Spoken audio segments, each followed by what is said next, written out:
근신경통증조절학교에서 하는 근육학의 기초이론 수업을 누구나 쉽게 보는 근육학을 보고 수업을 진행하도록 하겠습니다. 자, 오늘은 19번 대소능형근입니다. 대소능형근. 구용어로는 능형근이고, 신용어로는 마른근이에요. 마른근. 능형이란 모양이 이제 이런 도형을 말하는 겁니다. 이런 도형의 모양을 능형도형이라고 하기도 하고, 마른모라고도 하기도 하죠. 그래서 옛날에는 능형근이라고 이름을 붙였고, 신용어는 마른근이라고 합니다. 근데 여기 보시면 여기 작은 게 하나 있고 큰 게 하나 있죠. 그래서 작다고 소능형근, 크다고 대능형근 이렇게 두 개로 나뉩니다. 이 두 개로 나누는 것도 나중에 이제 기능학적으로도 두 개로 나뉘어요. 그래서 그거는 기시정지가 끝난 뒤에 기능을 이야기할 때 한 번 더 설명을 해드릴게요. 기시정지를 보시면 기시는 있는 점이고 정지는 닿는 점이라 그러는데 소능형근부터 볼게요. 작은 마른근이라 그럽니다. 그죠? 기시는 항인대. 목에 보면 목항자입니다. 목항대. 목항자. 그래서 목에 있는 인대예요. 그래서 목에 있는 항인대에 붙고, 그 다음에 경추 7번에 붙고, 경추 7번, 그죠? 그 다음에 흉추 1번, 1번에, 척추 극돌기에 붙습니다. 그래서, 정지가 어디로 가냐? 견갑골극, 기저부에 붙습니다. 기저부라는 게 요 부위를 말해요. 여기 보면, 견갑골극에 기저부 돼 있죠. 기저부. 그래서 요 부위에 붙습니다. 그래서 여기에 붙어갖고 경추 7번, 그 다음 흉추 1번에 붙습니다. 그리고 항인대, 인대가 있어요. 인대가 어디에 있냐면, 지금 여기 보시면, 경추에 보시면 여기 빈 공간이 많죠? 승모근이 이렇게 내려오잖아요. 그죠? 그럼 요 사이에 뭐가 있겠습니까? 요 사이에 인대가 있어요. 물고기 지느러미처럼 요렇게 있는 거죠. 손 모양처럼. 그래서 요렇게 나와 있는데 어디까지 나와요? 승모근까지 연결되어 있겠죠. 그래서 여기 7번에 보면 7번에 요 부위에도 항인대가 붙어 있단 말이에요. 그래서 항인대에도 붙고 경추 7번 극돌기에 붙고 그 다음 흉추 1번에 붙는다. 그래서 여기에 두 개에 붙는 게, 그리고 항인대에 붙는 게 견갑골의 기저부, 요 뼈 있죠. 견갑골의 골극의 기저부, 요 부위를 기저부라 그럽니다. 요쪽 기저부가 이제 바닥부라는 뜻이에요. 바닥. 그러니까 요쪽을 안쪽이니까 바닥으로 치고 요쪽을 바깥쪽이니까 위로 봅니다. 그래서 요쪽이 바닥부에 붙어서 요렇게 갑니다. 뭐 다른 말로 하면 견갑골의 내측면, 견갑골극의 내측이라고 부르면 되겠죠. 그래서 그런 같은 의미라고 보시면 되고, 대능형근은 신용어로는 큰 마른근이라 그러는데 기시를 보시면 있는 점 2번에서 5번 흉추 극돌기에 붙습니다. 그리고 정지는 견갑골극의 하각, 견갑골극과 하각입니다. 그래서 견갑골극에 붙어서 견갑골극과 하각 사이죠. 하각 사이. 그래서 요 안쪽 면에 붙습니다. 하각하고 견갑골극의 요 사이면에 싹 다 붙어요. 여기 보시면 이렇게 붙어 있죠. 그래서 견갑골의 안쪽 면에 붙는다라고 되어 있죠. 자, 요 부착 부위를 이제 이해하시면 기능은 간단하죠. 자, 일단 그림상으로 봐도 기시정지 말면 이 두 개가 짧아지면 기능이잖아요. 그죠? 그러면 안쪽으로 이렇게 모여지겠죠. 내전이라 그러죠. 견갑골이 내전. 날개뼈가 안으로 모여지는 건 내전이 이루어질 거고, 근데 방향이 사선으로 위로 돼 있잖아. 그러니까 위로 올리는, 거상하는, 올리는 견갑골을 올리는 기능도 같이 가요. 하지만 올리는 기능에는 요 소능형근이 훨씬 더 많은 역할을 합니다. 그래서 요 위에 삼각에 견갑거근이 붙어 있죠. 견갑거근과 소능형근이 그래서 한 쌍으로 작용하면서 올릴 때 주로 작용하고, 대능형근 같은 경우는 올리는 것보다는 모으는 기능이 훨씬 더 강해요. 그래서 견갑골을 날개뼈를 내전하는 기능이 더 강하다라고 이해한다고. 그래서 이렇게 소능형근과 대능형근을 구분해 놓은 거라 보시면 돼요. 실제로 해부학 실습을 가보면 거의 구분이 안 갑니다. 근데 구분해 놨던 거는 이런 기능적인 부분에서 조금 차이가 난다는 거를 여러분들이 알아두시면 돼요. 기능을 더 자세히 보시면 1번 견갑골을 내전하고 거상, 금방 말했던 부분이 두 개 다 있죠. 그리고 이때 관절와가 아래로 향하도록 견갑골을 회전한다. 아래로 향하도록. 그럼 요 견갑골이 요 와죠. 여기 요 관절 견갑골 있으면 어깨뼈하고 만나는 요 관절의 이 와예요. 와, 그죠? 관절와. 이 부분이 아래로 향한다. 얘가 이렇게 끌어당기니까 어때요? 날개뼈가 요렇게 돌겠죠. 견갑골이 요렇게. 그래서 얘가 밑으로 향하겠죠.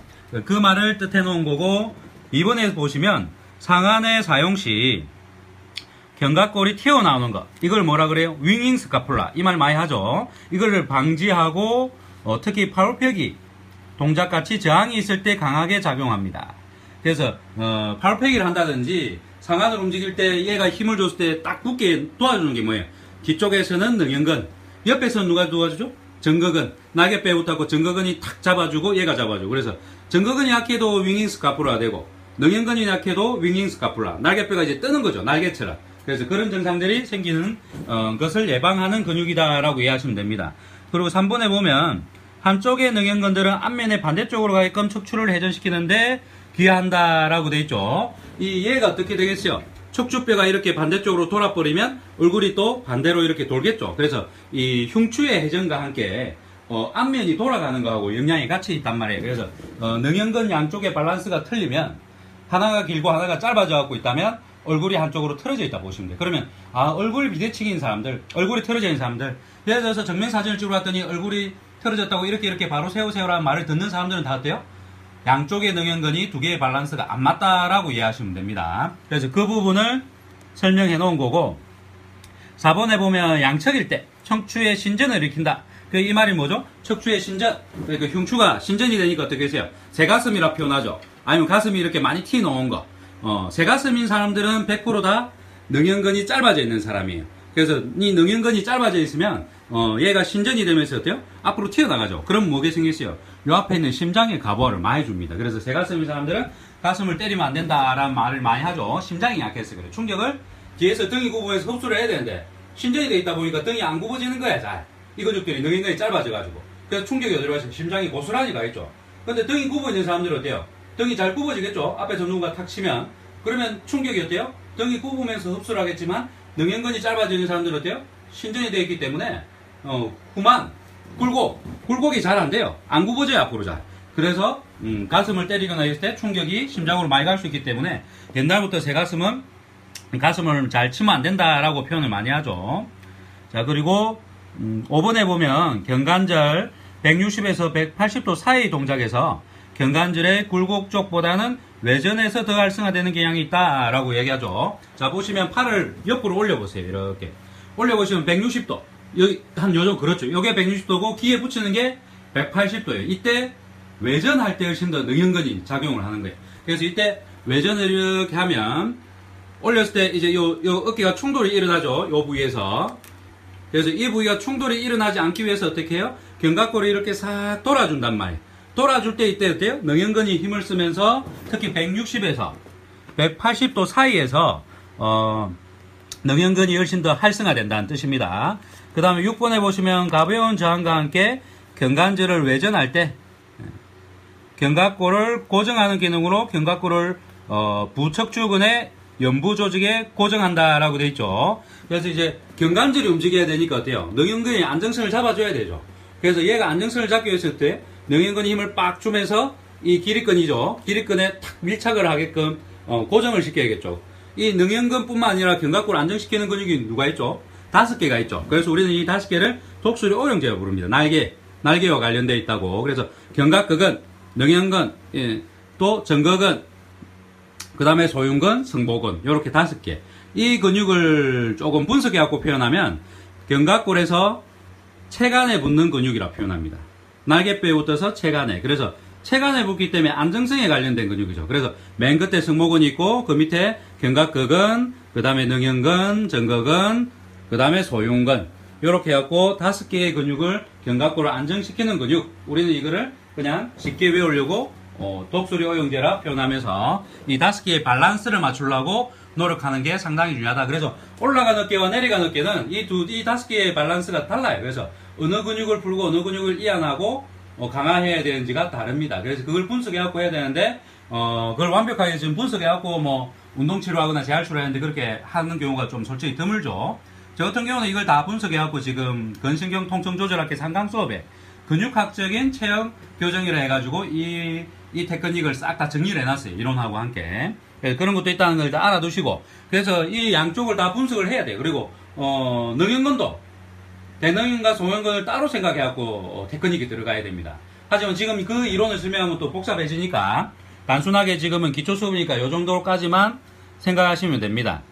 자, 그리고 신경지배에 보시면 경추 5번 신경에서 나와가지고 어퍼 트렁크, 그러니까 윗줄기, 트렁크가 줄기죠. 그리고 이걸 지나가지고 견갑배 신경이 지배한다 되어 있죠. 견갑배 신경.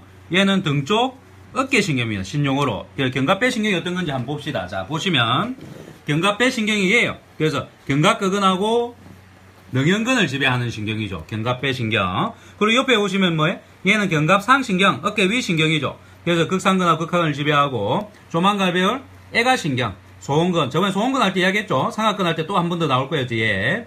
그리고 요골신경, 이건 나중에 팔할 때 이제 나오겠죠. 이런 신경들이 다 있는데, 요런 걸 좀 알아두시면 좋겠죠. 일단은 오늘 수업은 견갑배 신경입니다. 자, 견갑배 신경 어디서 나오는지 한번 볼게요. 경추 5번에 출발한다는데, 어디서 나오는 건지.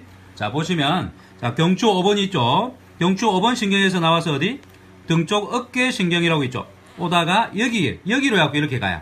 그럼 요건 어떻게 해서 요 사이에 사각근이 있고 뭐가 있고 있는데 신경만 따로 분리해낸 거죠. 이것만 따로 이렇게 공부를 하려고. 근데 이거랑 이제 근육을 합쳐볼게요. 자, 여기 있죠. 자, 전사각근과 중사각근 사이로 빠져나오는데 견갑 배신경은 여기 있죠. 이 신경이 지나가는데 이 신경이 어디를 뚫고 나요? 지금 보니까 중사각근을 뚫고 나와요. 중사각근. 그러면 능형근을 풀기 위해서는 중사각근을 풀지 않으면 신경이 어때요? 순환이 되지 않겠죠? 그러면 능형근 생각하기 전에 우리는 중사각근을 먼저 생각하고 중사각근이 혹시 굳어있지 않나 라고 생각해야 됩니다. 만약에 중사각근이 굳어있어 그러면 이 신경이 눌리겠죠? 눌리면 어떻게 되죠? 반중 마비가 되는 부전마비라는 게 생깁니다. 그러면 어때요? 능형근이 약해지겠죠? 이 능형근이 약해지면 어떻게 돼요? 윙잉 스카풀라, 어깨뼈가, 날개뼈가 이제 들리는, 견갑골이 들리는 증상이 나타나겠죠. 그래서 실제로 이 안정성 운동을, 견갑골 운동을 열심히 시킨다고 되는 게 아니에요. 뭐 해야 돼요? 사각근, 특히 목을 열심히 풀어줘서 이 신경 흐름을 먼저 풀어줘야 돼. 그럼 재활 운동을 하고, 운동 치료를 하고, 뭐 이런 치료와 재활을 하는 쪽에 파트인 사람들 어때요? 이 이론을 기본적으로 알아야 되죠. 그래서 이런 기초들이 엄청나게 중요한 겁니다. 단순하게 책을 읽고 어떻게 해요? 아, 견갑배 신경이 지배하는구나. 그렇게 외웠다고 아는 게 아니죠. 이건 아는 게 아니에요. 그냥 단순하게 한 수를 외운 겁니다. 그래서 어떻게 돼요? 한 수가 5번 신경에서 나와서 견갑배 신경을 넣는데 얘는 어디로 나오더라? 아, 사각근, 전중사각근 사이에서 눌리기도 하지만 왜? 요 뿌리가 어때요? 전중사각근에서 눌린단 말이야. 그럼 전중사각근을 다 풀어야 돼. 근데 실제로 견갑배 신경은 어떻게 돼요?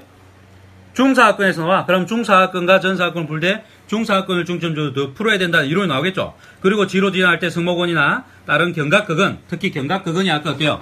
견갑근을 뚫고 지나갔단 말이에요. 자, 다시 뒤로 넘어갈게요. 이렇게 책을 보려니까 힘들죠. 그래서 제가 지금 임상 해부학책이라고 지금 새로 하나 쓰려고 그러는 겁니다. 지금 이런 것들을 좀 더 쉽게 보게 만들어 주려고. 임상과 관련된 것들은 임상으로 쫙 해부학이 펼쳐져야 되는데 요 해부학책은 일일이 그냥 하나씩 있기 때문에 어려워요. 자, 보시면 견갑근이 있죠. 견갑근이 지나가면서 얘를 눌러버릴 수 있단 말이에요. 그러면 견갑근이 굳어 있을 때도 얘가 안 풀려요. 그러면 중사각근, 전사각근 풀고 견갑근까지는 무조건 생각해야 돼요. 근데 만약에 그 위에 있는 승모근이 또 굳어 있다면 어떻겠어요? 또 눌리겠죠. 그러면 능형근 하나 풀기 위해서 뭐 생각해야 돼요? 금방 경추의 사각근, 특히 전중, 중사각근을 더 생각하고 견갑근 생각하고 승모근, 상부 승모근 생각해야 돼요. 그죠? 근데 이거는 또 이론이 올라가는 어깨냐 내려가는 어깨냐 또 달라져요. 하지만 지금 기초니까 이 정도 전체를 다 설명해 드리고 부분적으로 나중에 올라가는 어깨는 어떻게 되고 내려가는 어깨가 되는지 그건 저희 학교의 상강 수업을 들으면 이것도 깔끔하게 이론이 정리가 됩니다. 일단 이렇게까지 이해를 하고 계시면 돼요. 다시 앞으로 넘어가 보시면 그래서 이 신경은 이렇게 지배를 하는데 근데 신경도 중요하지만 실제로 혈관도 같이 알아야 돼요. 왜? 근육이라는 건 신경순환도 중요하고 혈관순환도 중요하죠. 그래서 이 근육을 공부할 때는 항상 신경과 혈관은 기본적으로 아셔야 돼요. 그래서 보시면 견갑배 신경과 함께 견갑배 동맥이 이렇게 지나갑니다. 이 동맥이 어디로 가냐? 지금 보시면 이렇게 가서 지배를 하는 거예요. 견갑근도 지배하고 능형근도 지배하면서 극상근까지, 극하근까지, 극상근이 아닌 극하근까지 지배를 한단 말이에요. 그러면 요 동맥들이 흐름을 요렇게 하고 견갑근은 밑으로 지나오죠. 지금 밑에 있는 이제 덮여 있으니까 안 보이죠. 여기서 극상근으로 가기도 하고 요렇게 나와서 요렇게 와서 요렇게 내려와서 이렇게 극하근도 가고 능형근도 지배한단 말이에요. 그러면 요런 견갑근이라든지 아까 요 사각근 중에서도 어때? 전사각근과 흉쇄돌근의 쇄골지 사이에서 눌리죠. 그럼 요런 것들을 해결 못 해주면 어때요? 능형근 모르는 거예요. 근데 여러분들은 다 어때요? 대부분이 능형근은 이런 것이야 라고 기본적인 이런 기초적인 걸 좀 암기했다 해서 다 안다고 생각하죠. 근데 해부학을 모르면 여러분들 지금 능형근에 대해서 지금 모르는 거예요. 저는 근데 일부분에 대한 뭐 10분의 1 정도도 안 되는 내용을 제가 지금 능형에 대해서 설명드린 겁니다. 이보다 더 깊이 들어가면 훨씬 더 깊이 들어간단 말이에요. 그래서 여러분들이 공부를 하시게 되면 해부학을 아주 깊이 있게 공부하셔야 돼요. 그래서 저희 같은 경우는 1년에 한 번씩 꼭 상해 중위대로 가가지고 이 해부학을 실습하는데 해부용 시체를 카데바라 그러죠. 카데바를 가지고 우리는 이런 것들을 일일이 하나씩 찾아보면서 공부를 한단 말이에요. 그리고 하기 전에 이런 것들을 한 번 더 보여주면서 뭘 봐야 되는지 확인하고 또 공부를 하고 그런 과정을 거치지 않으면 어렵습니다. 그리고 얘는 2D죠. 좌우가 있고 위아래가 있죠. 근데 앞뒤가 없잖아. 책이라는 거죠. 그래서 1년에 한 번씩 저 같은 경우도 해부학을 하러 실제로 갑니다. 사람 몸은 3D인데 2D로 공부해갖고는 3D인 사람 몸을 완벽하게 이해하기 어려워요. 어느 정도 깊이에서 어느 만큼 들어가는지 모르잖아요. 얘도 봐요. 이 얼마나 굵은지 어느 정도 두께인지를 알 수가 없잖아요. 그러다 보니까 여러분들이 신경을 만질 수도 없고 혈관을 만져가지고 이게 무슨 혈관이라는 것도 감각을 촉진을 해내야 돼요. 목을 만지면 신경을 일일이 하나씩 구분해야 돼요. 5번 신경이네, 6번 신경이네, 7번 신경이네 이걸 다 만질 줄 알아야 돼요. 그리고 이 신경도 느껴야 돼요. 이 신경도 느끼고 이 혈관도 느껴야 돼요. 그 정도까지 촉진을 해내야 이제 촉진을 좀 한다고 표현하는데 우리는 근육 좀 만지고 거기서 TP 좀 만질 줄 알면 대단한 걸로 생각하죠. 아니에요. 그 정도 가지고 해갖고는 아직도 멀었습니다. 이런 것들을 일일이 손으로 다 만지고 구분해낼 줄 아는 정도 능력이 가야 그래도 내가 실제로 만질 수 있는 것들을 느끼는 거잖아요. 근데 나중에 되면 어때요? 혈자리라든지 이런 거는 보이지도 않고 이런 뚝대가 있지도 않단 말이에요. 이 안에 꽉 차있지도 않단 말이에요. 기가 지나간 길은. 근데 그것까지 느껴야 되잖아요. 그 정도까지 느껴야 이제 촉진을 잘한다고 표현하는 거예요. 그러니까 여러분들도 촉진을 훨씬 더 깊이 있게 하기 위해서 더 생각하고 내가 어느 정도 만진다라고 어느 정도라고 생각하지 마세요. 나름대로라는 말도 하지 마세요. 진짜 잘해야 돼요. 잘할 때까지 하셔야 돼요. 나름대로라는 핑계를 대지 마세요. 나 나름대로 남들보다 조금 더 이런 핑계 대지 말고 옛날 사람들이 이 정도까지 해야지 고수다라는 그 기준을 정해놓고 그 정도까지는 가셔야 돼요.